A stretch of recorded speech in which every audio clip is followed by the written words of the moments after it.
Maya Chen stepped off the transport ship and immediately felt the weight difference. This station orbited a smaller planet, making everything feel lighter than Earth's crushing gravity. Around her, aliens of various species moved with careful, measured steps. Their movements seemed almost delicate compared to how humans walked. The galactic combat arena loomed ahead, a massive structure that could hold millions of spectators. Maya had traveled 3 months to reach this place, carrying nothing but her father's dog tags and a burning need for answers. The tags belonged to Captain James Chen, missing in action for 2 years after his unit encountered something the military classified as unknown hostile forces.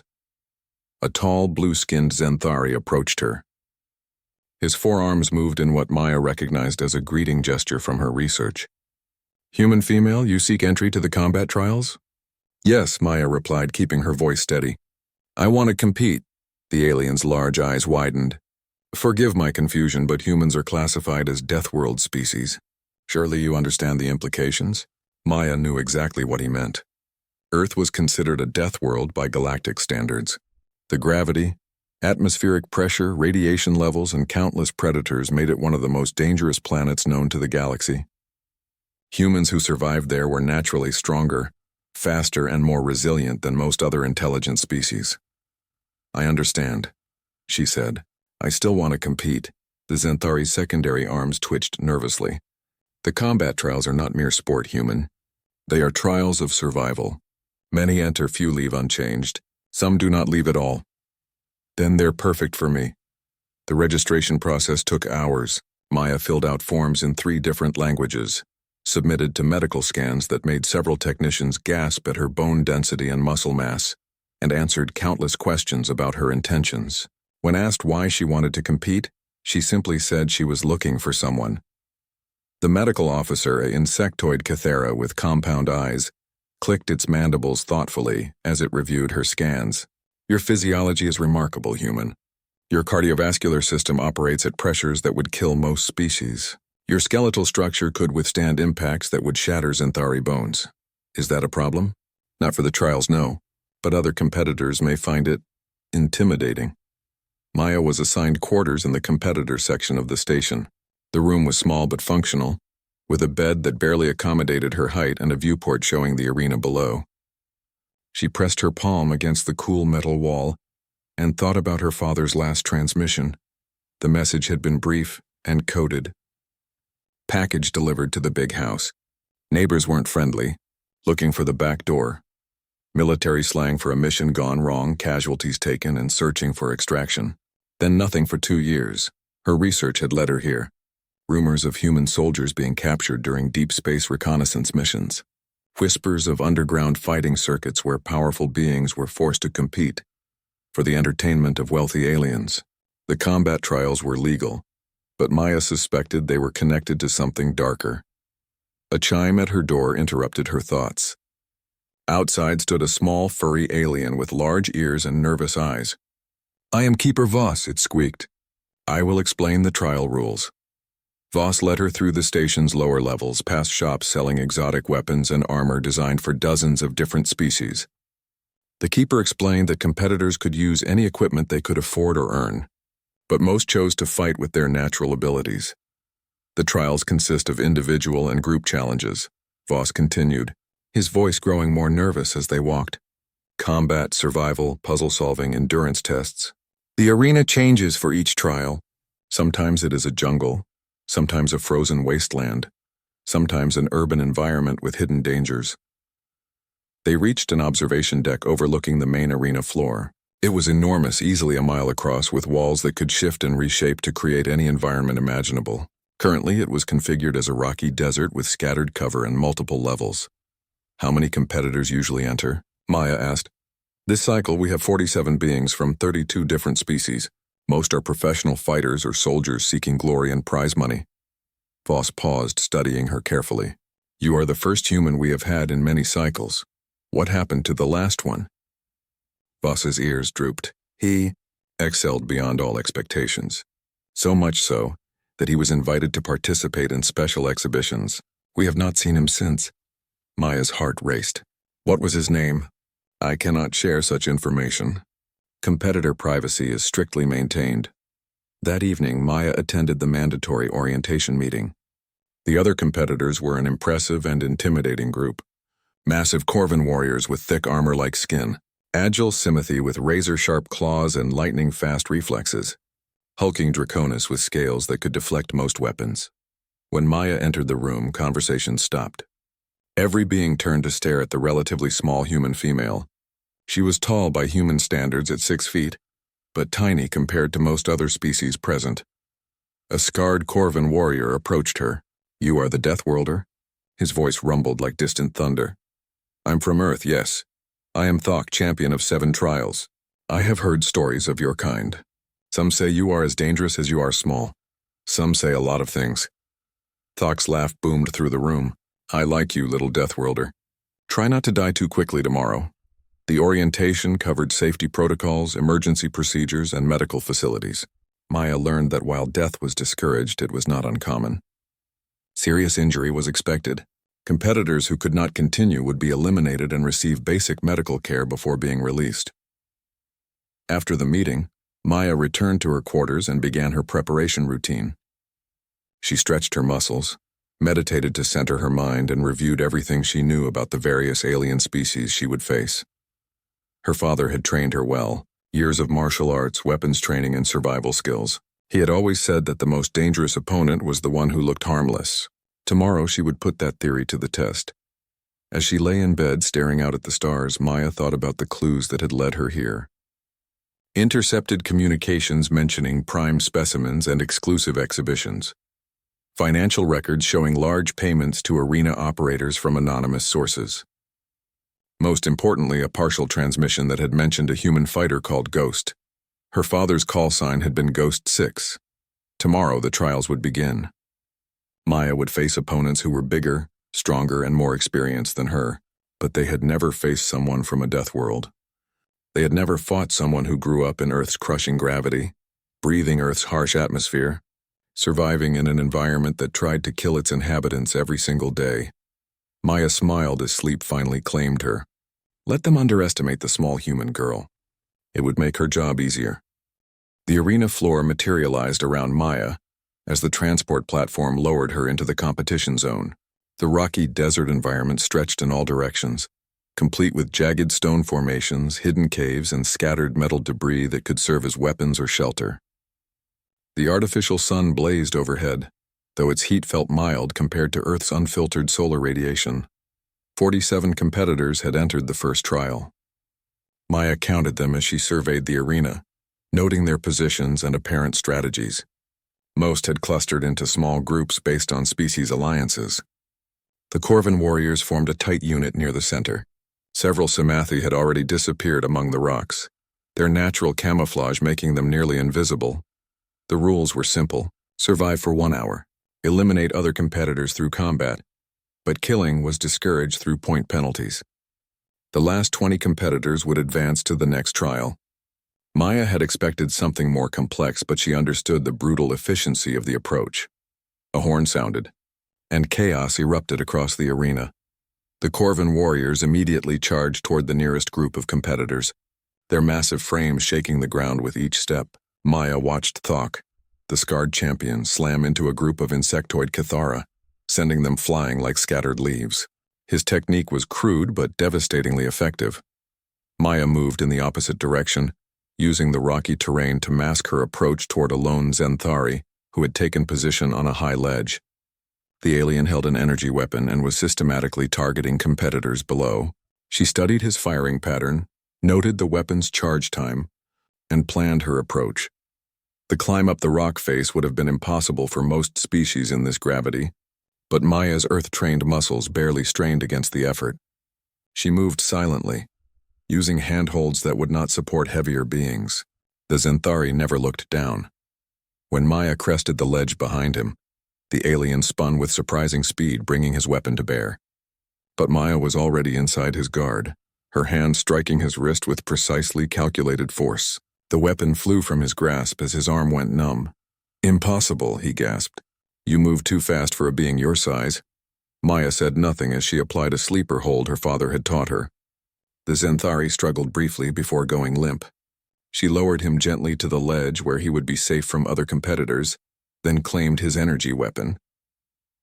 From her elevated position, Maya had a perfect view of the battlefield below. The Simithi were living up to their reputation, appearing from concealment to strike at isolated competitors before vanishing again. Their claws left deep gashes in armor and flesh alike, but Maya noticed something the spectators probably missed. The Simithi were working together, herding competitors toward the center where the Corvin warriors waited. A coordinated strategy. Impressive. Maya spotted her next target, a massive Draconis warrior who was using his natural armor to simply walk through attacks while pummeling anyone within reach. His scales deflected energy blasts and metal weapons alike, making him seem invincible, but Maya knew that every armor had weak points.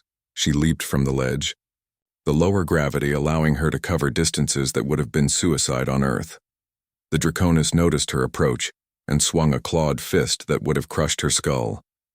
Maya ducked under the blow and drove her fingers into the soft tissue behind his knee joint, where the scales were thinner.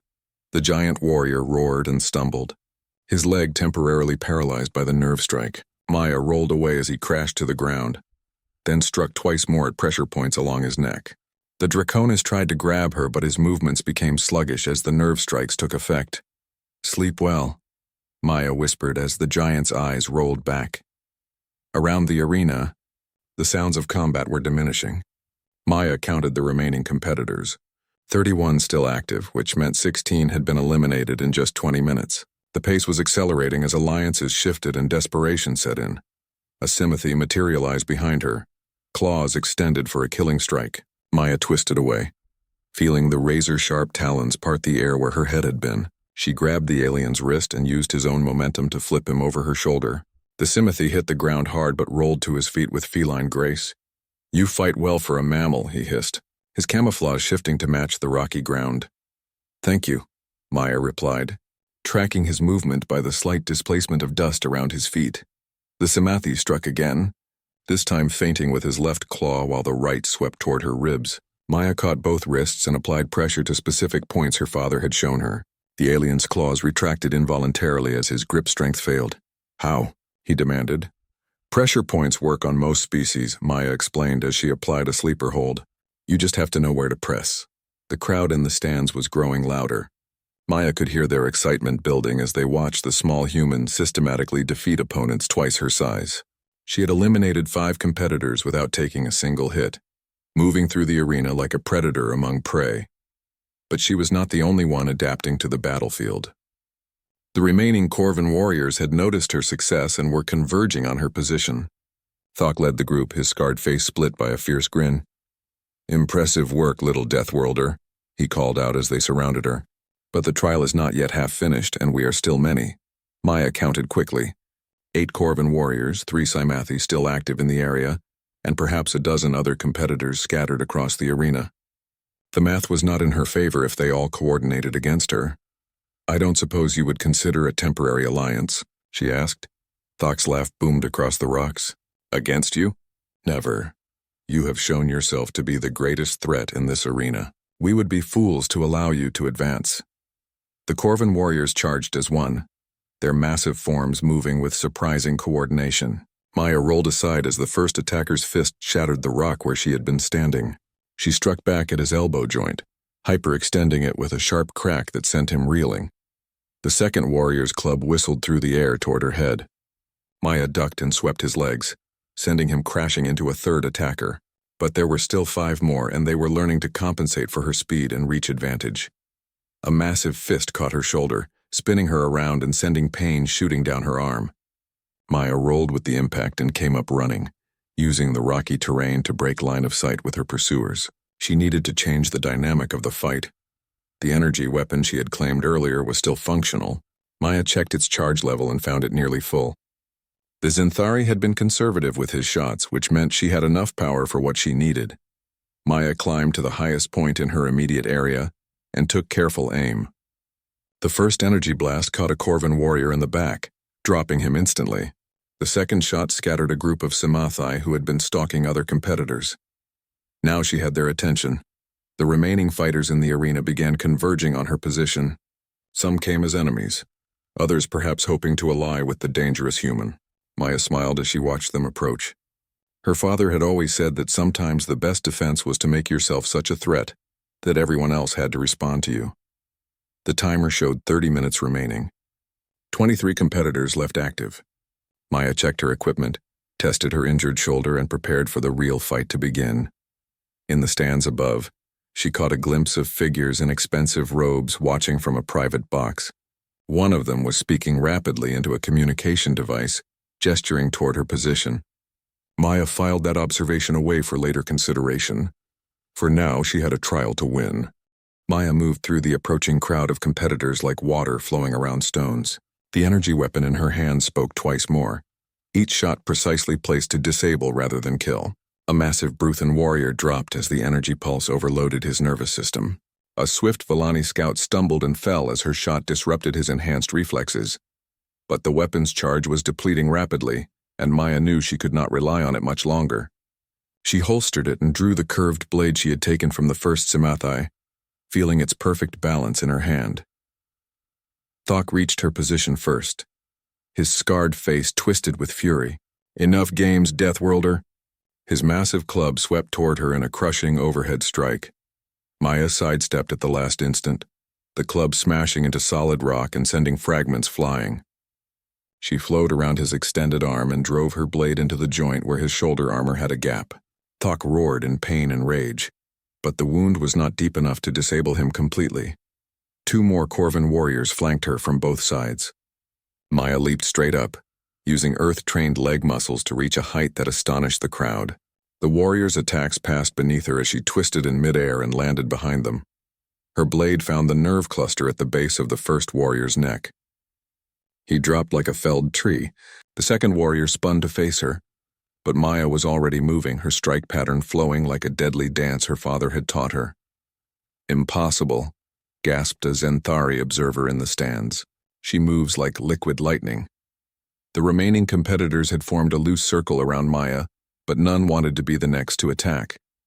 They had watched her systematically dismantle some of the arena's most feared fighters, without taking serious damage herself. Fear was beginning to override their competitive instincts. Maya used their hesitation to study each opponent.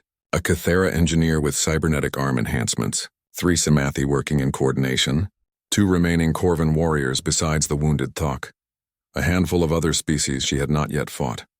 15 competitors left, and she needed to eliminate all but 4 more to advance. "She cannot fight us all at once," one of the Samathi hissed to his companions. "We attack together, overwhelm her with numbers." Maya heard the whispered plan and smiled. Numbers could be an advantage, but only if the attackers could coordinate effectively. Earth's predators had taught humanity that sometimes the best strategy was to make your enemies get in each other's way. She sprinted directly toward the largest cluster of enemies, the 3 Samathi who thought they had formed a perfect trap. At the last second, she dropped and rolled between the legs of the center fighter, her blade opening cuts across his ankles as she passed. The Samathi stumbled and fell backward into his companions, their coordination destroyed by surprise and pain. Maya was already moving past them toward the Kithara engineer, whose cybernetic arms were tracking her movement with mechanical precision. The engineer's enhanced reflexes allowed him to block her first strike, his metal arm ringing against her blade. But Maya had fought enhanced opponents before. She feinted high, then struck low, her blade finding the connection point between flesh and machine.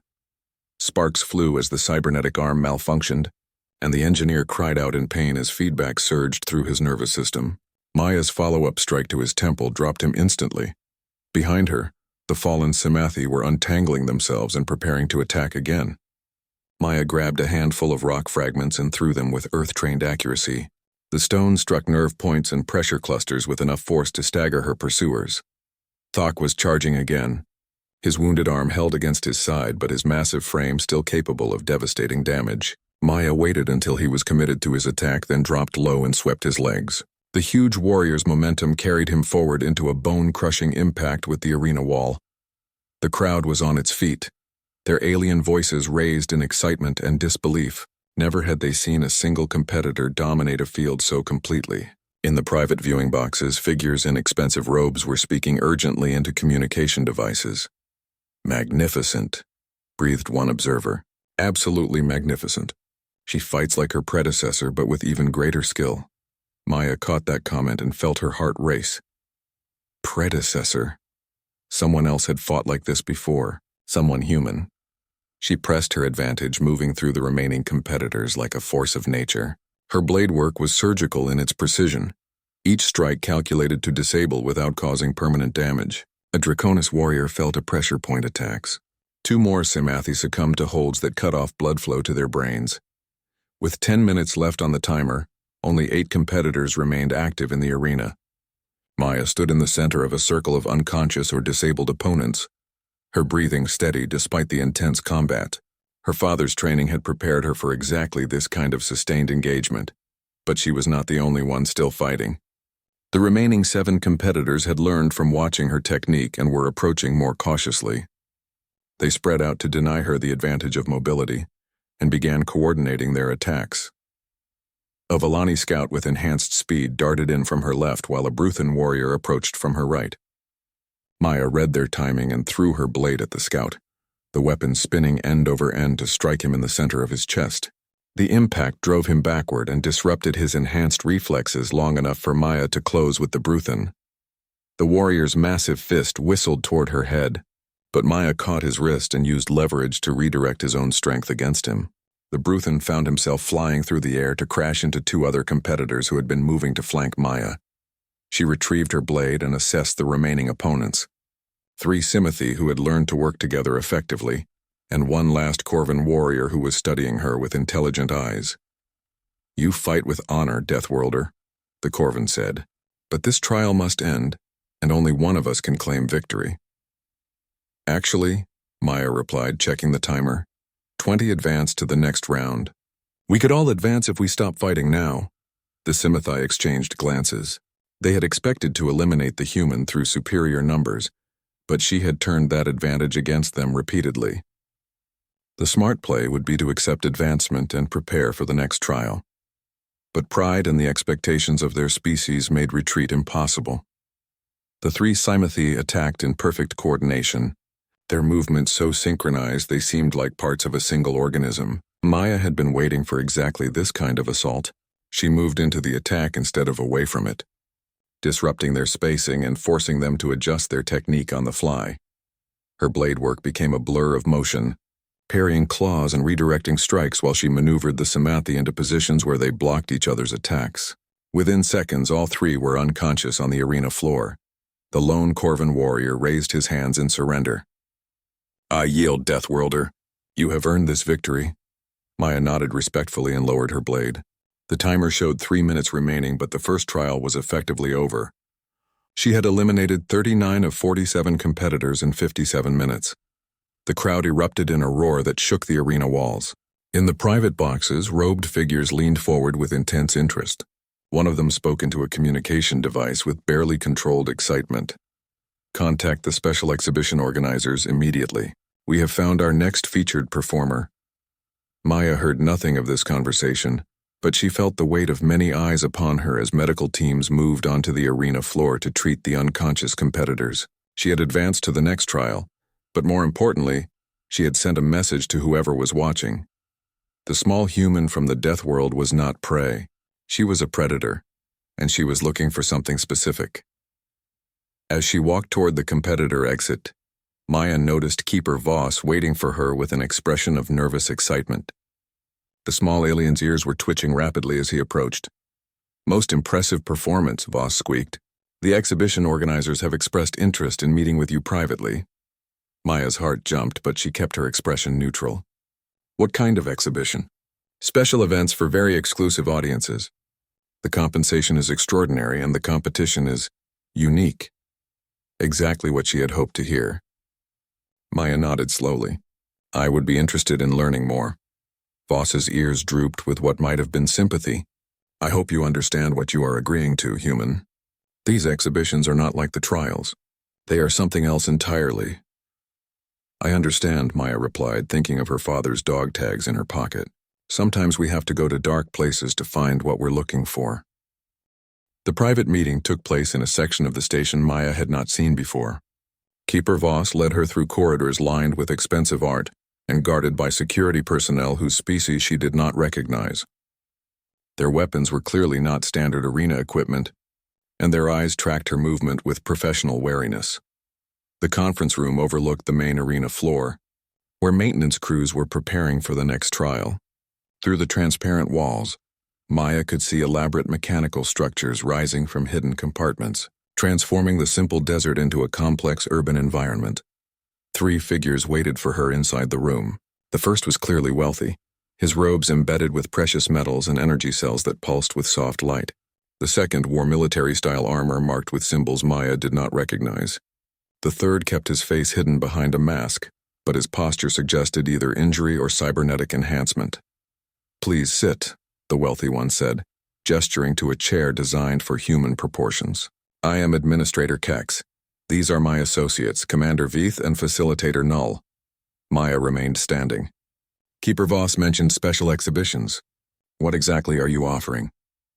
Kex smiled, revealing teeth that had been replaced with gleaming metal, direct to the point. "I appreciate efficiency.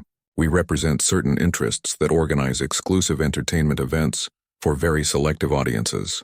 Your performance today was extraordinary, and our clients would pay considerable sums to witness similar displays." "What kind of displays?" Commander Vith leaned forward, his armor creaking. "Combat exhibitions against premium opponents. The arena trials are entertainment for the masses, but our events cater to those with more refined tastes and deeper pockets." "Who are these premium opponents?"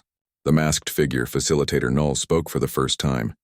His voice was artificially modulated, suggesting extensive cybernetic modification. "Beings of exceptional capability. Warriors, hunters, and soldiers collected from across the galaxy. Many are volunteers drawn by the substantial compensation. Others are acquired through different means." Maya felt a chill run down her spine. "Acquired?" Kex waved dismissively.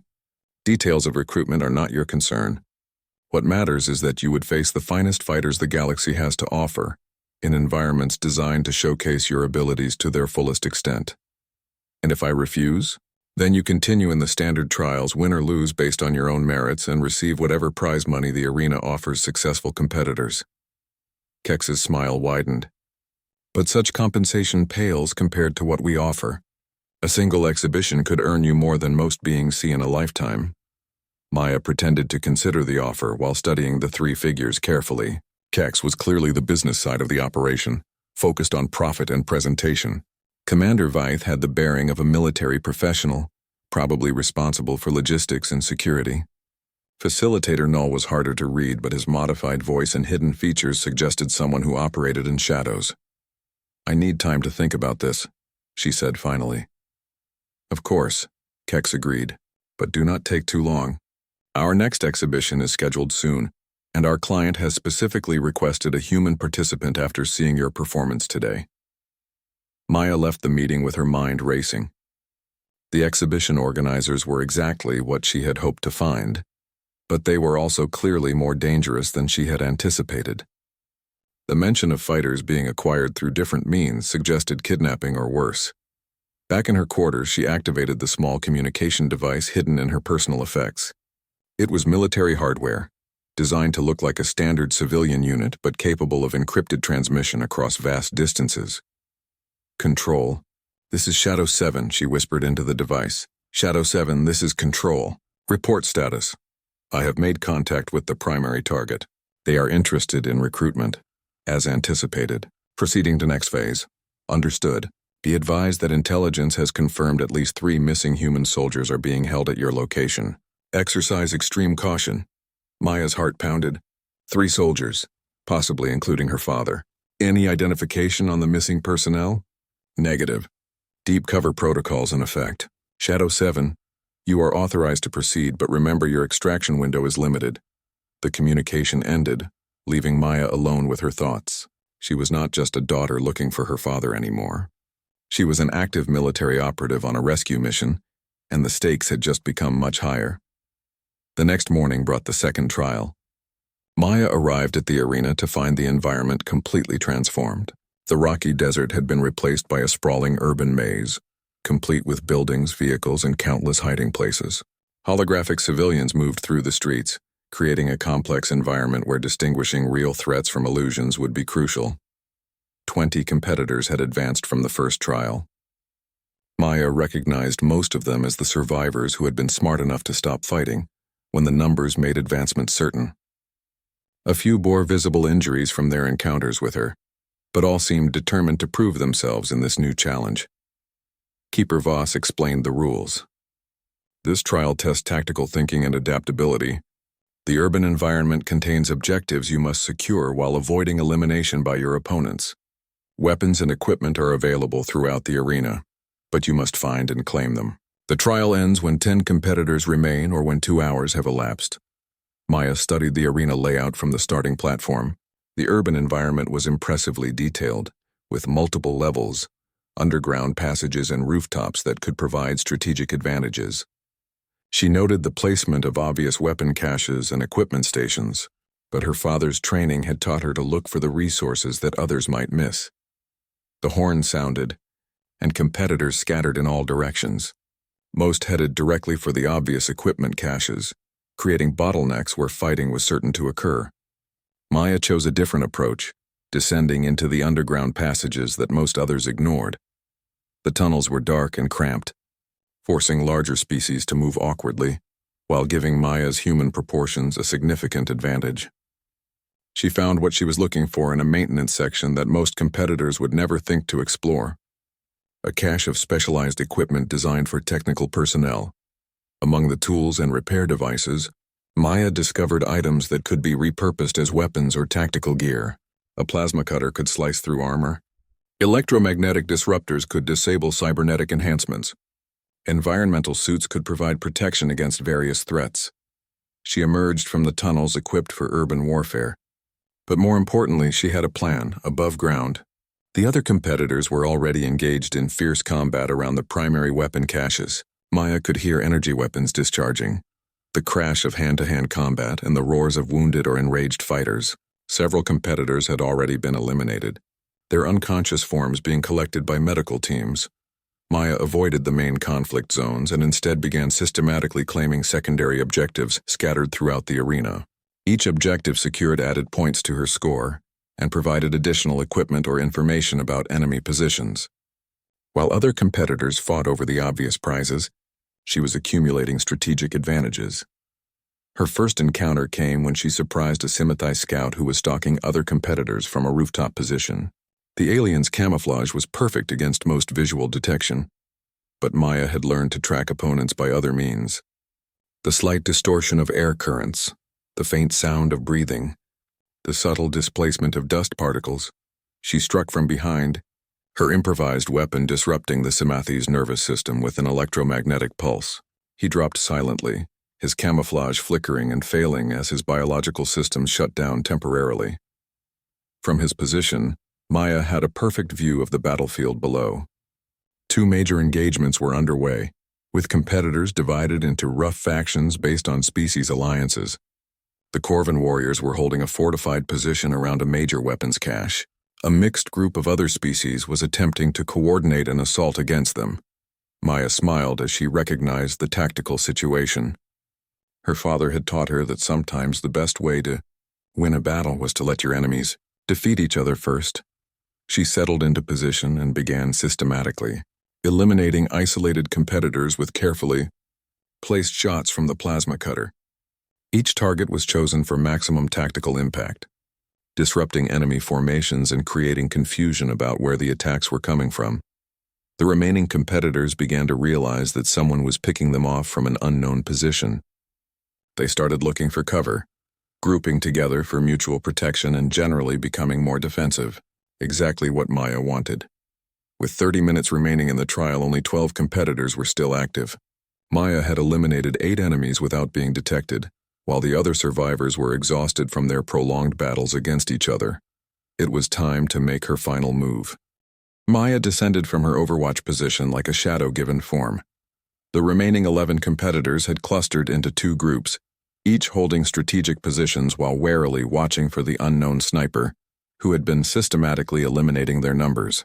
The first group, led by a wounded but still dangerous Corvin warrior, had fortified themselves around a central weapons cache. They had heavy armor and energy weapons, but their position was static and predictable. The second group, consisting of various species working in loose cooperation, had taken mobile positions throughout the urban environment but lacked coordination. Maya's approach was neither direct assault nor prolonged siege.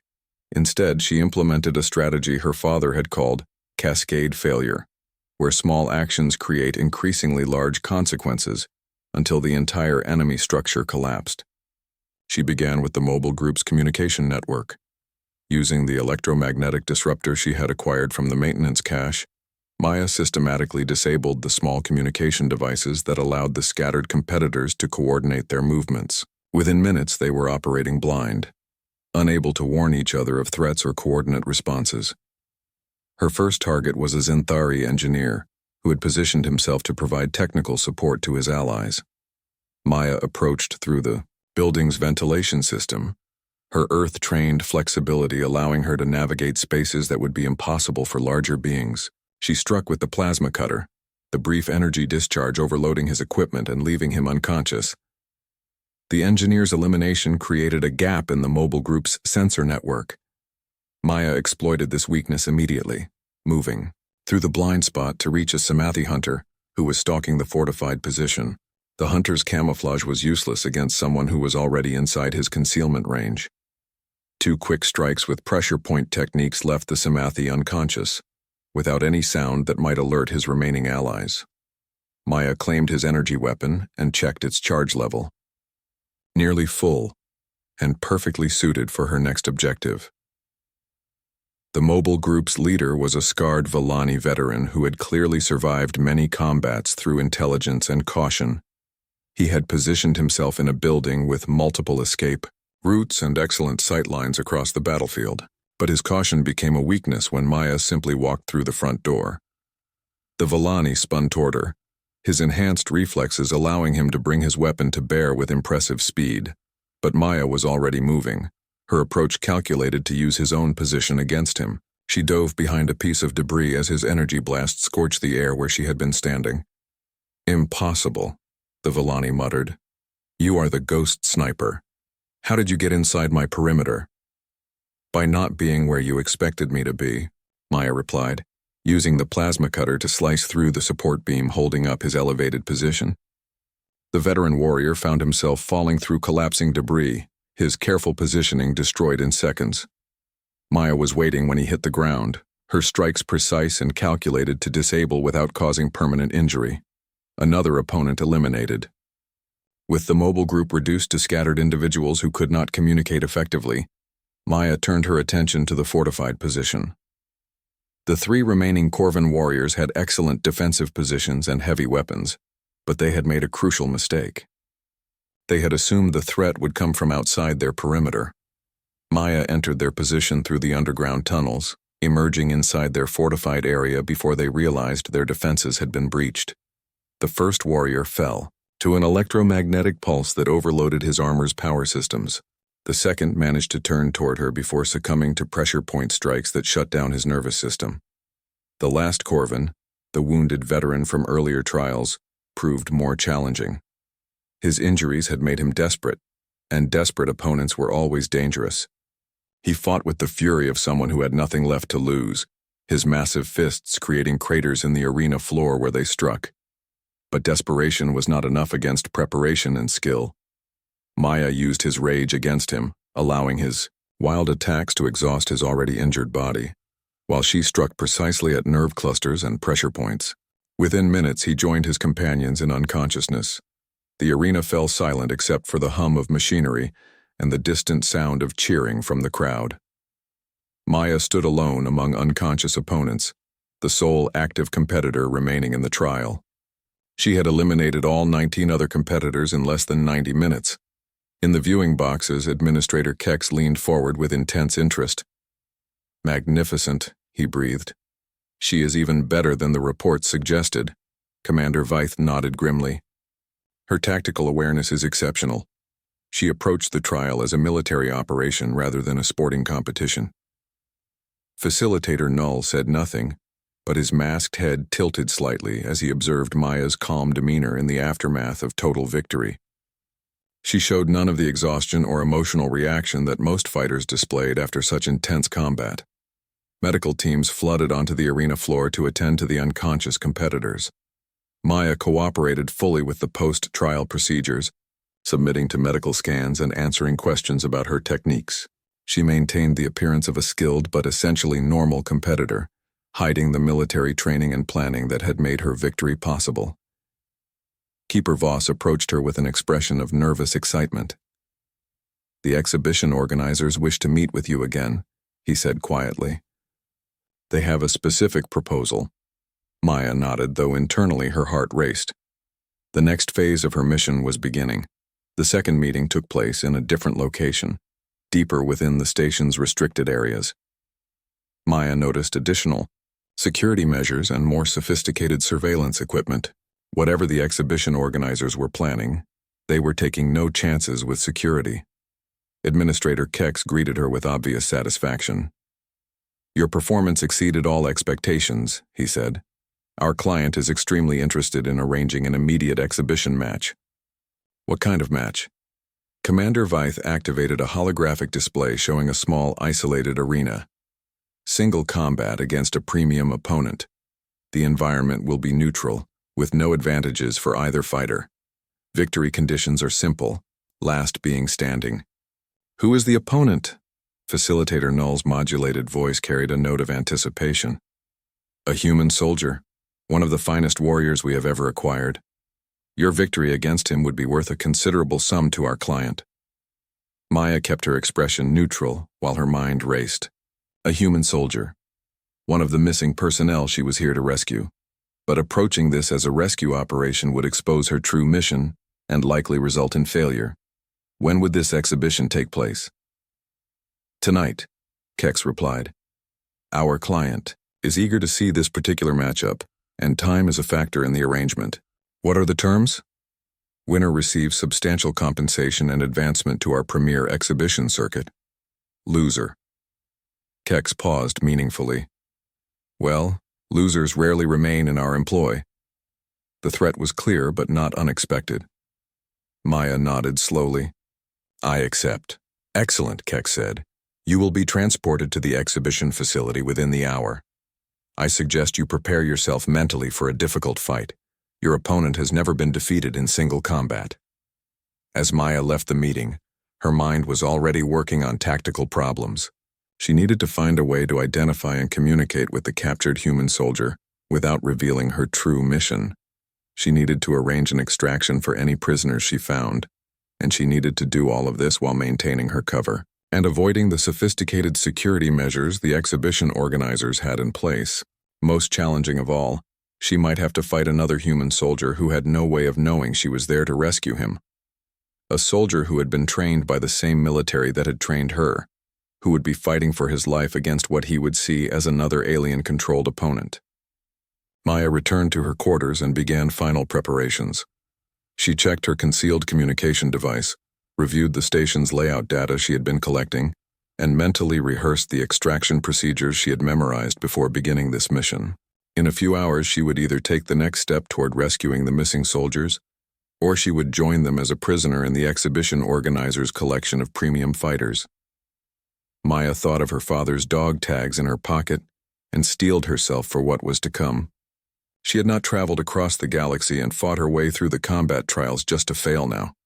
Tonight, she would face the most dangerous opponent she had ever encountered, a human soldier, fighting for his life, with all the skills and desperation that implied.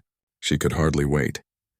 The exhibition facility was hidden deep within the station's industrial sector, accessed through maintenance corridors that most inhabitants never saw. Maya was escorted by security personnel whose equipment and training surpassed anything she had encountered in the public areas. These were not arena guards. They were professional soldiers. The private arena was smaller than the main competition venue, but far more sophisticated. Energy barriers could create any environment imaginable. Gravity could be adjusted in real time, and the viewing areas were equipped with protection that could withstand military-grade weapons. This was a place designed for combat between beings capable of extraordinary destruction. Maya was given basic armor and allowed to select weapons from a limited array. She chose items that complemented her training, a combat knife, a compact energy weapon, and lightweight protective gear that would not restrict her mobility. The weapons were high quality but unfamiliar, forcing her to adapt her techniques on the fly. The viewing area held perhaps 50 beings, all clearly wealthy and powerful based on their expensive clothing and security details. Maya noted several species she had not seen in the public areas of the station, including some whose appearance suggested they came from worlds with environmental conditions that would kill most galactic citizens.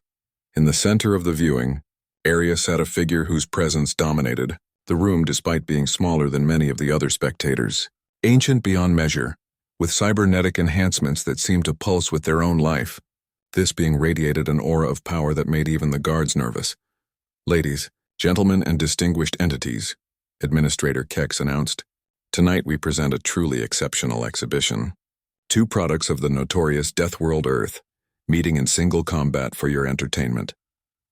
The arena floor materialized around Maya as the transport platform lowered her into the combat zone. The environment was stark and neutral, a circular space with perfectly smooth walls, uniform lighting, and no cover or terrain features that might advantage either fighter. This would be a pure test of skill, speed, and determination. Across the arena, another transport platform descended. Maya's breath caught as she saw her opponent clearly for the first time. The man was clearly human, but changed by his time in captivity. His hair had grown long and unkempt. His skin bore the scars of many fights, and his eyes held the hollow look of someone who had endured things that should not be possible. But his stance and movement patterns were unmistakably military, and Maya recognized the disciplined way he assessed the arena and her position. More importantly, she saw something that made her heart race with excitement and terror in equal measure. Around his neck, on a chain that had somehow survived his captivity, hung a set of military dog tags. Even at a distance, Maya could read the name, Chen, James, Captain, her father. 2 years of captivity had changed him, but Captain James, Chen was alive and standing 50 meters away in an arena where one of them was expected to kill the other, for the entertainment of alien spectators. Maya forced herself to remain calm and analytical. Her father did not recognize her. How could he? When he had left on his final mission, she had been a teenager with different hair and 20 pounds lighter. Now she was a trained soldier wearing arena armor and carrying weapons. To him, she was just another opponent in an endless series of forced combats. The arena's announcement system crackled to life. "Competitors, you may begin when ready. Victory conditions are simple, last conscious fighter wins. There are no other rules." Maya's father moved into a combat stance that she recognized from her own training. He had taught her many of those same positions years ago in their backyard on Earth. His weapons were similar to hers: blade, energy weapon, basic armor. But his experience in this arena gave him knowledge of the environment and tactics that she lacked. "I'm sorry about this," he said, his voice carrying clearly across the arena. "But one of us isn't walking out of here, and I've got people depending on me to survive." Maya's heart broke at the defeat in his voice. How many fights had he been forced to win to stay alive? How many opponents had he killed or disabled to protect other prisoners who might be killed if he lost? She needed to find a way to identify herself without alerting the watching aliens that this was not the exhibition they had paid to see. Any sign that the fighters knew each other would result in immediate termination of the match and possibly both competitors. "I understand," Maya replied, letting her voice carry some of the accent and speech patterns she had inherited from him. "But I've got family depending on me too." Something flickered in her father's eyes at her tone, but he was too experienced to drop his guard based on a familiar voice. He began circling to her left, his movement pattern designed to test her reactions and identify her preferred fighting style. Maya responded with movement patterns he had taught her, but modified enough that they would not be immediately recognizable to observers. She let muscle memory guide her stance and footwork, while she tried to find a way to communicate her identity safely. The solution came when her father made his first probing attack, a knife thrust that was clearly designed to test her defensive capabilities rather than cause serious damage. Maya parried with a technique that was unmistakably from his own training curriculum, one he had created himself and taught to very few people. Her father's eyes widened slightly, but he continued the attack sequence. Maya responded with the counter technique he had taught her, then followed with a combination that no one outside their family would know. Recognition dawned in her father's eyes, followed immediately by horror and determination. He knew who she was now, but he also understood their situation. The watching aliens expected a fight to the death, and anything less would result in both of them being killed. What followed was the most difficult performance of Maya's life. She and her father engaged in mock combat that had to appear genuine to sophisticated observers while actually being an elaborately choreographed dance. Every strike had to look potentially lethal while being carefully controlled. Every defense had to appear desperate while being precisely calculated. Her father's experience in the arena proved invaluable. He knew exactly how to make a fight look authentic while avoiding serious injury. He guided the flow of combat with subtle signals indicating when to attack, when to defend, and when to make the dramatic gestures that would satisfy the bloodthirsty audience. For 20 minutes they fought across the arena floor, their weapons creating showers of sparks and their movements generating the kind of excitement that had the alien spectators cheering wildly. To outside observers, it appeared to be an evenly matched battle between two exceptional warriors. But Maya could see her father weakening. 2 years of captivity and forced combat had taken their toll on his body. His movements were still skilled, but he lacked the endurance for extended engagements. Soon he would have to make the fight's outcome look realistic, which meant one of them would have to appear to fall. During a close grappling exchange, her father whispered urgently in her ear, "2 other humans here. Level 7, Section 12. Automated defenses.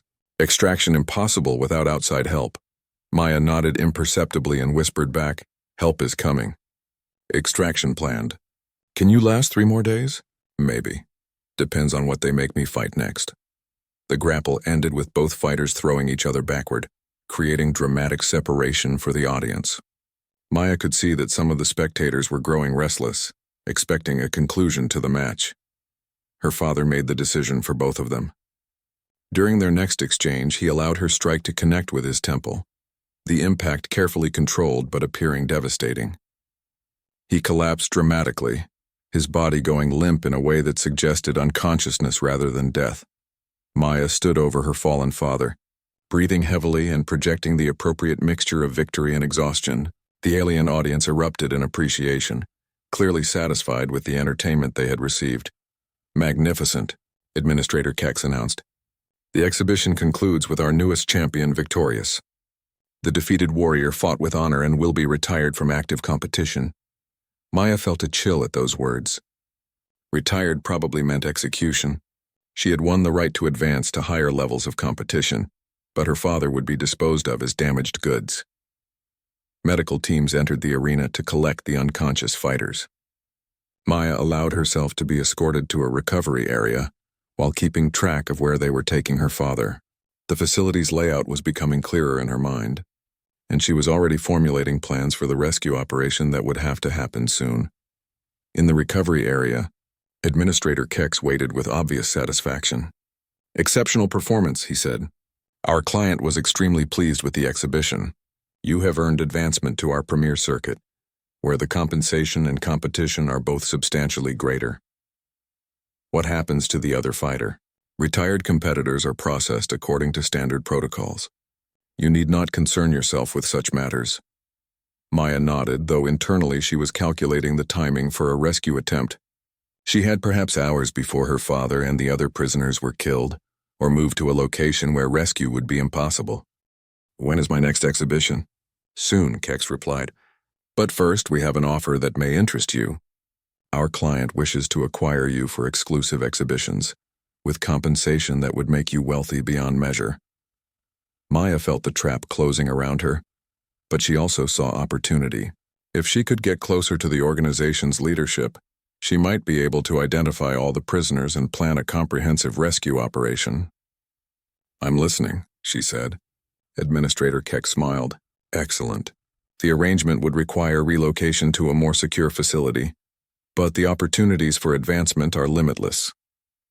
Maya nodded, though she had no intention of being relocated anywhere. In 3 hours, when the station's maintenance cycle reduced security in the industrial sectors, she would begin the rescue operation that would either save the missing soldiers or get them all killed in the attempt. She thought of her father's words. 2 other humans here. 3 prisoners total, which matched the intelligence estimates. Now she just had to find a way to extract all of them from a heavily guarded facility while maintaining her cover and avoiding the station's security forces. It was exactly the kind of impossible mission her father had trained her for. Maya waited in her assigned quarters until the station's maintenance cycle began. The corridor lighting dimmed to simulate night periods, and the constant hum of active security systems shifted to a lower, more rhythmic pattern. She had studied the facility's operations for days, noting every detail that might provide tactical advantage. At precisely 300 hours, she activated her concealed military communication device. Control, this is Shadow 7. Beginning extraction phase. 3 targets confirmed, location identified. Shadow 7, be advised friendly assets are standing by for emergency extraction. Window opens in 90 minutes, Maya smiled grimly. 90 minutes to infiltrate a secure facility, rescue 3 prisoners, fight through whatever security forces stood in her way, and reach an extraction point. Her father would have called it a typical Tuesday. She left her quarters through the ventilation system, using routes she had mapped during her previous movements through the facility. The maintenance areas were less heavily monitored, but she still had to avoid automated sensors and occasional patrol teams. Level 7, Section 12 was deep in the facility's core, surrounded by multiple security barriers and protected by both automated defenses and live guards. Maya approached through the utility passages, moving with the patience her father had taught her during their training sessions on Earth. The first security barrier was an energy field that would have stopped most beings, but was calibrated for alien physiology. Maya's Earth-trained bone density and muscle composition allowed her to pass through the field with only mild discomfort. The automated systems registered the passage but classified it as a maintenance anomaly, rather than an intrusion. Beyond the energy barrier, Maya found herself in a corridor lined with holding cells. Most were empty, but 3 contained occupants who made her heart race with relief and determination.